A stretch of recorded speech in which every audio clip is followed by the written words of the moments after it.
Let's have a talk, let's have a chat, talking about a little this and that. Hello and welcome to another episode of This and That. I am your host, Mary Easterling, and today we are doing part 2 of The Dark Winter. In part 1, we made mention of many things and a new series, but we are still on the series Babylon. So, before I begin, to listen to anything more from this series or anything else from This and That, go to talkingaboutthисandthat.wordpress.com and click on the podcast link. Since this is from Bob Neumann, it will be featured on our blog page. The blog page has read more links. Click on them. It takes you to the article. The article has the podcast or audio link, which opens in a separate tab. So you can listen while you look. Because these are two separate audios, the blog page will, for once, feature both parts. I'm separating his post into two posts. So the audios will be for that post. Some of the series we have been doing have been in multi-parts. So you had a lot of listening while you were looking. This is entitled The Dark Winter. I am not certain of the date, because it doesn't seem to be here. Bob writes, I could say that this is one vision I, quote-unquote, just got, but it's not. It was not. About 2 weeks ago, I hit a wall at what was going on in and around me. The quote-unquote sense of wrongness, the quote-unquote red flags were coming from the White House, the Congress, the media, the so-called prophets, the TV church, and I was about to tear into some people who, quote-unquote, knew better. But I heard his voice say, quote, tarry with me for an hour and watch, unquote. So I made a choice to, quote-unquote, go off and away. I really thought it would be longer, but events are happening very fast, and, quote-unquote, we are in, quote-unquote, the garden and are about to be, quote-unquote, betrayed. Now, full stop. This is not written in 2016, 2020, or 2024. He says that this is something he just got, and it isn't. A lot of what he was writing was either early 2001, right around 9/11, or 1998, 1999, or earlier than that. Please note, the words he just said, we're in the garden and about to be betrayed, can now be taken as past tense. We were in the garden, possibly at the writing of his vision, but we have now been betrayed as of this broadcast. And if you don't understand it, go to talkingaboutthисandthat.wordpress.com and find the Big Reveal 2 Under the Hood, where I do the Christian nationalism segment and then did the collab with One Spirit, One Lord on Deep State. This will show you what at least I and One Spirit, One Lord understand as a conjoined conspiracy on the political side, the political economic side in this nation. But the things that are happening in this nation are now affecting the economy on a global level. I've said it before and I'll say it again. If you wondered how Revelation 13 could ever come to pass, that people would marvel after a man and join into a political religious system and fall into lockstep, look no further than the now POTUS in office in 2025. Look no further than his cabinet and most of his House and Senate. Even the judiciary is now affected. He has managed since 2016 to reshape the government, the federal government of this nation, and is rapidly dismantling it, saying, let's give power back to the state. One of the reasons why we went federal was because the state could not come to cohesion and become a uniformed aggregate. We were no longer a united states. Christian nationalism has now hit the governorship of many states, and laws are being enacted at the state level that are draconian, archaic, and outright anti-Christian. But that's not the way these people see it. This is the evangelical Christian church that thinks, as in heaven, so on earth, we will bring the kingdom, and then Jesus will return, in a direct opposition to the book of the Revelation of Jesus Christ, which tells a vastly different story. However, if you thought you were going to skip that book know and understand the God of all the universe, who planned it this way, will not be thwarted. You have no match for this being, this deity. I come at this as neutral, not as a Christian, just as another hominid. You cannot best this deity. Throw at it all the gods you think you have, all your humanitarianism, your humanism, your secularism, your science. Go ahead. Throw it at him. He who sits in the heavens, it said, laughs. To scorn he laughs. And then he responds. It ain't purty, folks, not at all. But I'm supposed to be more ladylike, so I can't have venom and vitriol. I have to behave myself. Bob writes, have I gotten anyone's attention, or is everyone still asleep?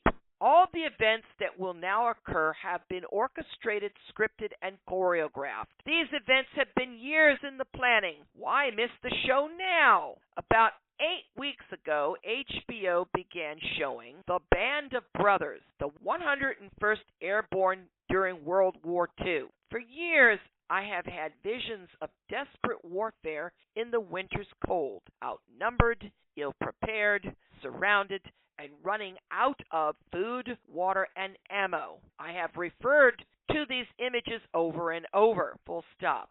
The trench, the basement, The Walking Dead, there are a bunch more, The Men of Harlech. All of these will be in a new series. Bob writes, today America, spelled with a K, is under siege. We are surrounded and assaulted by a quote-unquote spirit of fear. Yet at the same time, in the natural, quote-unquote real enemies are arising from all sides. We have entered a quote-unquote shooting war where we have only 3 allies, Great Britain, Russia, and China. If you can believe that, and we will live to regret it, full stop. As of right now, we are in World War III, but we are not in a world war that is like any other we've ever fought. World Wars I and II were long ago with a different kind of munition. It was bang sticks going pop, pop, pop with the bullets flying. Fixed bayonet charging from trench to trench. But at the end of World War II, we changed the game right here in America. Remember Hiroshima and Nagasaki and what got dropped there. From then, we went further afield, and we began to derive power, electrical power, from the next step. One was atomic, the next one was nuclear. All over the world right now, there is nuclear weaponry capable of being shot up, aimed, and targeting from one landmass to another. In recent history, in the White House, sitting with now Trump and VP Vance, was one Zelensky, and he gave a solid word from God. You have an ocean. You keep siding with Russia. You will pay a price. You let them destroy us. You will pay a price. You have an ocean between you. Poor Zelensky didn't realize that we don't have an ocean between us on all sides. The ocean, quote-unquote, is a lot smaller between one tip of Russia and a place called Alaska. They can get at us through Alaska, and do you think that Canada is going to do anything but open a broad highway and say, please don't hurt us, go right through to the lower 48? And do you think that Putin is going to not hurt Canada? No, he'll take them down too. Then there is this little thing that went out on the internet, and I picked up on it, and then I did due diligence, and I Googled. Good old Google. She really is coming into her prime. The old lady coughs up all sorts of information these days. One of them was about the fact that if you fired off 2 nukes, one explodes, the other drops and is a dud. Why? Electromagnetic pulse. When the nuke goes off, it drops an EMP over its target area. Not only does it irradiate you, but it shuts down all your infrastructure. No more cell phones, no more electricity, no more solar panels. That's right, you had solar panels? No, they got fried. Anything that is electrical, that's technical, that isn't Faraday caged against that magnitude of EMP will be kaput. You will instantly go from the technological age to the pre-industrial age. You will go back to candles, to oil lamps. Your houses will be without electricity, no refrigeration, gas at your peril? Maybe, because the mechanisms in your stoves that are gas emitting may or may not turn off the gas, and you go to fire that gas and you blow up your home. More's the worse is you might send that fire back through the gas lines, and we find firestorms throughout whole areas of neighborhoods because people blew their homes up and ignited the gas lines and blew up all the homes around them. This is a time for cold, solid logic. Not only is it enough to hear the word of the Lord, but you have to now sit and think that through. The ramifications of what I just told you are extreme, and modern-day man is not ready, but he will go there, possibly. Of course, if the ground dances underneath foot and the earth opens and volcanoes go off and we have an occlusion of the sun, your solar panels are still not going to work. And you know what goes up is going to come raining down. So airlines will not be flying jets. Most of your cars will not be running either. They have an intake. You can't run them in volcanic ash. You'll destroy your engine. So you're still in a walking world. The only things that will work are good old-fashioned mechanicals. Mechanicals with no electrical parts. Mechanicals that are automaton. You crank her up, you start her, and it just runs until you run out of fuel. Oh, but you can't make fuel anymore. All those plants were electrical. They're gone. Of course, I hear that if you're a good hand dab at moonshining, the heads of your moonshine will run your car. Think about it. It's either the heads or the tails. The middle is what you can drink. The heads and the tails are what you have to throw out, because one is good enough that will kill you if you drink it, because it's actually good for running your vehicle. The other is just leavings, and it isn't good for anything. Kind of like hot water, cold water, and the wastewater of Laodicea. So, yes, a spirit of fear, and it abounds right now. I put this in here because this is what's going on right now. Right now, Great Britain and us are at odds. The European Union and us are at odds. Thank you for our terrific war that's tearing apart the global economy and destroying the American and global stock market. Yeah, let's just keep riding that horse and see how far we get before we absolutely blow ourselves to kingdom come. Politically, economically, and culturally. We may not even need nukes for this. We might just be able to do it by destroying our infrastructure, leading to absolute anarchical chaos. Boy, don't you want to wake up to that in the morning. No electricity because there's no more power plants being manned. They're not being turned on. People are stealing it, so you can't get it. You're downstream from where they've suddenly gone, and if you're underground electric, I wonder how they get at that. How many people's transformers are going to blow up on their lawns because somebody did skullduggery and blew it up, and their house? And if you were connected to gas, say bye-bye to that life. China is not our friend anymore. We're at war in the tariff wars. Russia, haven't you heard? Trumpsy and Putin are having a falling out. They were always such good friends.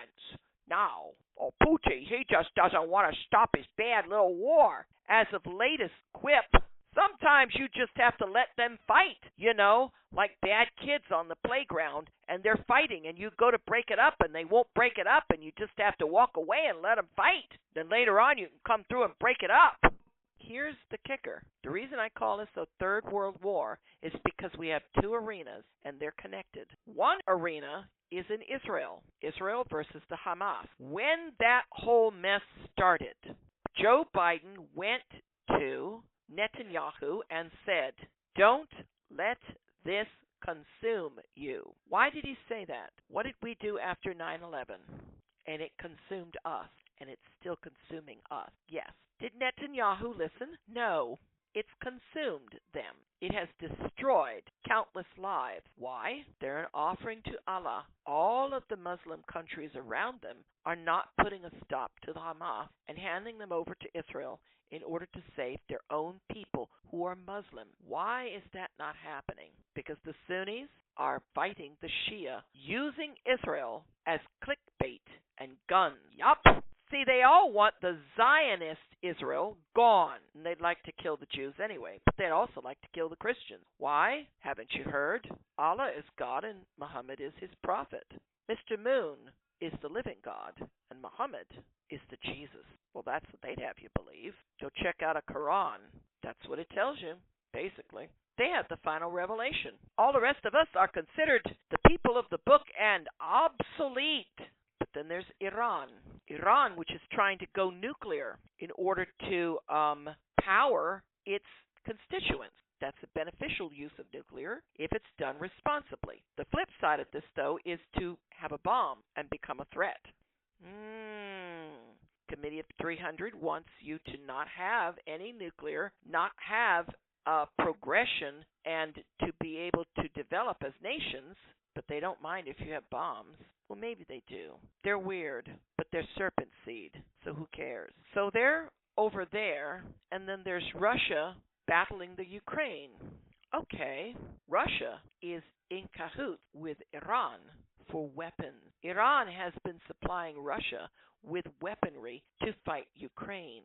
Do you get it? Look at a world map and look at the Ukraine. If Russia can beat that path, they can go through Turkey, which they probably have negotiations with, and these two bedfellows can start an actual world war against the Allied forces, which are thinning out rapidly. So you see where the betrayal is? Honey, you're before the Sanhedrin and Pontius Pilate. You're on your way to your cross. Say la. Bob writes, we are, quote-unquote, attacking an enemy that the entire Soviet Union could not crush after great cost in manpower and weapons. For the last 10 years, the United States government has downsized and cut back our military. It was part of the plan. And the plan goes on. The equipment and munitions being used against the Taliban cannot be replaced because the assembly lines were closed down years ago. Full stop. He might be right, he might be wrong. Either way,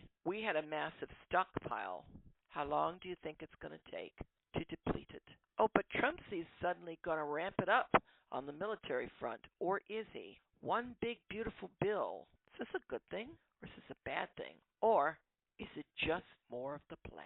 Bob writes, right now, British and American ground troops are being committed. It was prophesied. Daniel 7:2-4. Daniel said, in my vision at night I looked, and there were before me the four winds of heaven churning up the great sea. Four great beasts, each different from the others, came up out of the sea. The first was like a lion. It had the wings of an eagle. I watched until its wings were torn off, and it was lifted from the ground so that it stood on 2 feet like a man, and the heart of a man was given to it. Now, full stop. In Daniel's vision, the first was like a lion with wings. In Daniel's vision, the first item was Babylon, the lion with the wings. The wings were snatched off by the Medes and the Persians until Alexander the Great came and became the stood on feet like a man with the heart of a man given. However, like all good prophecy, you can symbolically apply it elsewhere, and this is what he has been led to do. This is not going to be the first time I've come across this. This is not going to be the last. Bob writes, symbolically, America is an eagle, Britain a lion. Today we are allies, as we have been in 4 other wars that will soon end violently. What was a powerful image of lion/eagle will just be a man, vulnerable, full stop. The wings were torn off the lion. The tariff wars are turning us against our ally. Britain, our lion, is being bereft of America, its eagle's wing. Do you get it? This is why I'm not poo-pooing this. There is merit and there is weight here.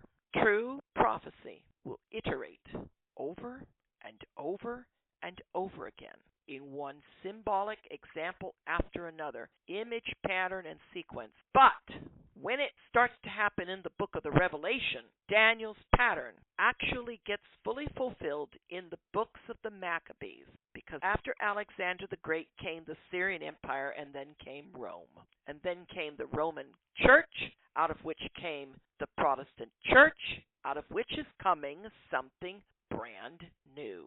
It's running the American government right now. Selah. Bob writes, The next image is a bear, Russia. No big stretch there. Then a leopard with 4 heads and 4 wings, and it was given authority to rule. Then a monster beast, it crushed, devoured its victims, and trampled underfoot whatever was left. It was different from all the former beasts, and it had 10 horns. And then comes the little horn. All this is written. It must happen before Revelation 19, to which I add, yes, it must. The leopard was Greece. The 4 heads and 4 wings were the generals that took portions of the world, one of which was Ptolemy, the other of which became the Syrian Empire, the Seleucids. 2 others went into the Baltic, Europe, etc. Rome came and crushed all of this underfoot, took the Grecian roads and passed them to Rome. The Holy Roman Catholic Church continued Rome's rule. Instead of secular, it became sacred secular, the crossed keys, spiritual and military. After Luther, the punch to the military side of the Holy Roman Catholic Church was pretty much dropped. However, our new American Pope is getting awfully involved in the debacle of Russia and Ukraine. Interesting, because his predecessor was not. The little horn is Antiochus Epiphanes, and you're in the book of the Maccabees, 1st and 2nd Maccabees. Read 1st Maccabees. 2nd Maccabees is a little too gee-whiz even for me. But 1st Maccabees will show you how God kicks butt and doesn't need to take names, because they kept the commandments of God and would not yield to a foreign dictator. They would not change the prescribed walk. They would not give in to the Hellenism that was suddenly being foisted upon them via the Syrians. But they had let Alexander the Great in without firing a shot many, many years before. That's how come Antiochus Epiphanes could waltz into Jerusalem and own it. It pays to understand your history. So what we will have is something new that rises up and splits into a 4-headed, 4-wing. Wings are lift to raise it up, to establish it, and it will rule. Then you get that which devours and crushes. But there is nowhere in Scripture that doesn't say that this monster can't be religion. Selah. Bob writes, so here we are. The seasons changed. Anyone notice? In the time I went away for my quote-unquote hour, I had a quote-unquote little vision, nothing much.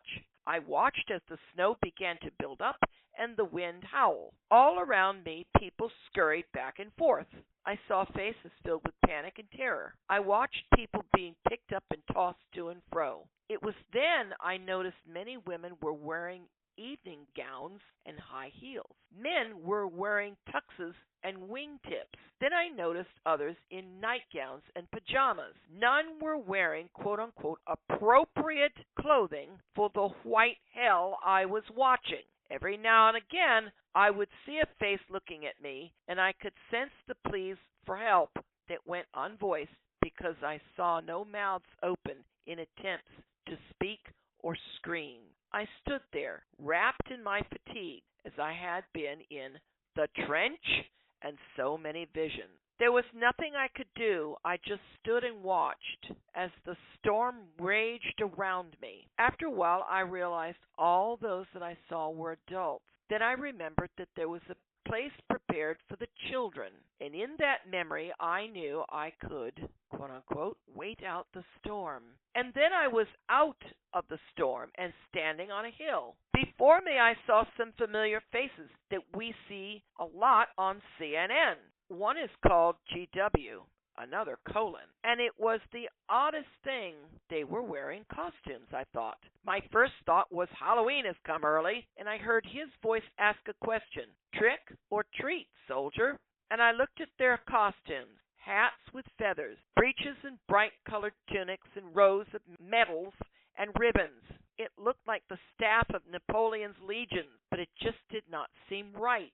Then I heard the bugles, the trumpets, and I watched line after line of cavalry charging up the hill across the valley of death. And I watched as each line fell. The officers send more and more to be chewed up by artillery, massed by infantry, prepared. I was standing in the valley of slaughter as I watched guidon after guidon pass by me. I recognized some, others I'd never seen before, and in my gut, my spirit, my innermost being, I felt a tearing grief as I watched a quote-unquote recreation of quote-unquote the Charge of the Light Brigade, and the quote-unquote generals were sending them purposefully to be slaughtered. And for the first time, I asked my Lord to stop the vision. I could not take any more, and I was in another place, or places. It was quote-unquote full night and quote-unquote terribly cold. I walked a few streets. I passed bodies along the sidewalk. I came to a point in my walk where streets intersected. There was no traffic. There were no lights. The wind howled, and I stood. As I looked and listened, the wind slowly ceased. Slowly the wind was replaced by a new sound. I could hear, quote-unquote, whimpering, quote-unquote, crying, quote-unquote, wailing, coming from all directions. In my heart, I had to ask, Abba, what have I walked into? Please remember this question. And Abba answered, what do you expect to hear, son, when the sword comes against the land, when the famine can no longer be ignored, when the plague enters every home? Full stop. COVID. Thank you. Bob writes, I had no response. I just listened. I have known it was coming. I have warned. Rest a while, Shmuel. Let the dark winter come, as it is meant to. There will always be seed time and harvest, so winter was always meant to come too. And it ended. Just a little vision, and I'm walking into it. Few else will. Before I wrote this, I was drawn into a few other quote-unquote little visions, nicer ones in some ways. But I was also drawn to look up the words dark winter, quote-unquote. I found something interesting. Quote-unquote dark winter was used as a code name for a program. Look it up. It was a 13-day quote-unquote war game, and I guess we, quote-unquote we slash quote-unquote America, spelled with a K, lost. That was in June. I think it's sort of funny in a strange way. Made me remember something I wrote after the election, entitled For Keeps, and I believe we've already done it on this and that. Maybe someone will actually read this. Bob. Most of my comments have been in this broadcast. The wind howls. Right now we're having very unseasonable weather, kind of wintry. I think there was a cold front, some sort of a cold front in June, when it's usually hotter than the hinges of Hades, hotter than the blazes in June, and the rainstorms that just don't stop. But there's another howling, a howling wind called the full force of the Holy Spirit blowing across this land, as all the prophetic said it would. Thing is, sometimes you have to read these prophecies and think to yourself, is this a good thing or is this a bad thing? Am I going to enjoy this thing or am I going to wish I'd never been born? A word was given 9 years ago now that if America did not repent, it would perish. I know the person who gave it, and I was a part of the Four Corners mission that ended in Kansas, at the center of the United States, that area in Kansas. And you can find that on YouTube. Mary, C-R-A-I-G, Four Corners Mission. Keep looking around on YouTube. You'll find her. She's in a hat. She's standing in a room. It's a bunch of scripture and a little word, and that's it. Short, sweet, done, one and done. We are in this right now. In this broadcast, I made reference to COVID. In this broadcast, Bob made reference to looking up the words dark and winter on the internet and finding something military. So I went and did likewise. Wikipedia. Operation Dark Winter was the code name for a senior level bioterrorist attack simulation conducted on June 22nd through 23rd, 2001.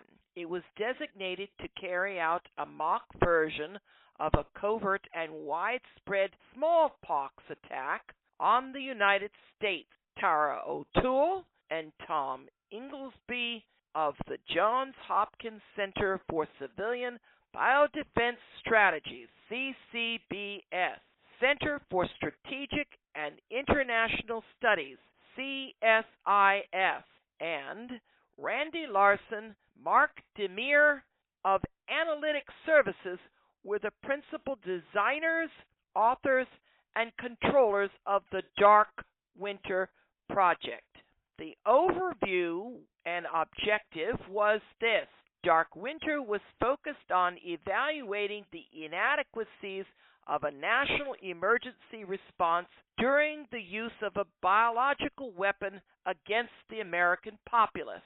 The exercise was intended to establish preventative measures and response strategies by increasing governmental and public awareness of the magnitude and potential of such a threat posed by biological weapons. Folks, I gave something here. On talkingaboutthисandthat.wordpress.com, when I did the collab within the Big Reveal 2 Under the Hood series called Deep State, CSIS, I think, was mentioned. CCBS was not. Center for Strategic and International Studies. You can find that on onespirit.onelord.wordpress.com under their agenda page. It's part of the cabal of the quote-unquote deeper than deep state, the powers that be, the people that are really trying to stick it to you, hominid on earth. As for you, Christian hominid on earth, let them. You can but die. However, on broadcast, talking about the Dark Winter, I mentioned COVID. Operation Dark Winter was the prep and test bed for, can we survive this? Now, apparently, we did not do very well in the smallpox thing.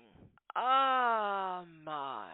And the scenario goes on. Dark Winter's simulated scenario involved an initial localized smallpox attack on Oklahoma City, Oklahoma.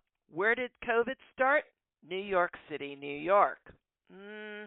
With additional smallpox attacks cases in Georgia and Pennsylvania. Where else did it go to? Everywhere. The simulation was then designed to spiral out of control and be an inherently unwinnable scenario. This would create a contingency in which the National Security Council struggles to determine both the origin of the attack as well as dealing with containing the spreading virus. By not being able to keep pace with the disease's rate of spread, a new catastrophic contingency emerges in which massive civilian casualties would overwhelm America's emergency response capabilities. Does this start to sound strangely familiar?